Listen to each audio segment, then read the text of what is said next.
జై శ్రీరామ్. ఈ గదిలో ఉండే జాతీయ నాయకులు అందరి పేరు చదవండి ఒక్కొక్కటి.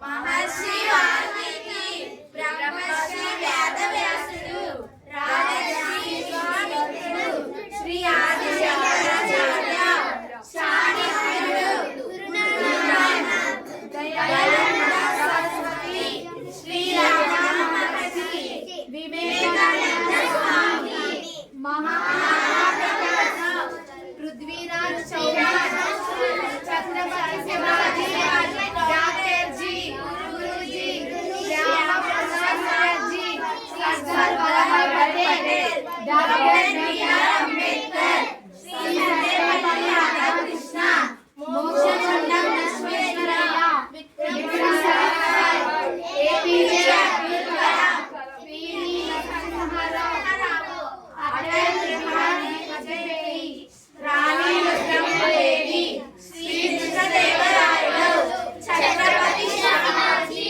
మహాత్మా గాంధీ, ఝాన్సీ లక్ష్మీబాయి, సుభాష్ చంద్రబోస్, భగత్ సింగ్, రాజ్గురు, చంద్రశేఖర్ ఆజాద్, అల్లూరి సీతారామరాజు, వీర సావర్కర్, లాల్ బహదూర్ శాస్త్రి. భారత్ మాతా కీ, భారత్ మాతా కీ, భారత్ మాతా కీ.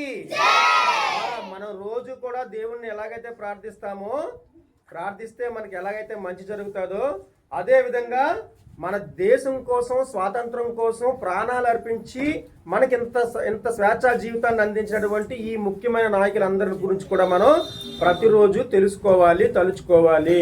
ప్రతిరోజు కాకపోయినా ఇలా వారానికి ఒక్కసారి అయినా సరే వీళ్ళందరినీ కూడా మనం తలుచుకోవడం వల్ల ఏమవుతుంది, వారు చేసినటువంటి త్యాగం కానీ, వారు చేసినటువంటి బలిదానం కానీ మనకి గుర్తుకు వచ్చి వాళ్ళలా కాకపోయినా వాళ్ళలో కొంతైనా సరే మనం సమాజానికి, దేశానికి సేవ చేయడానికి మనకి ముందుకు వెళ్తాం అన్నమాట.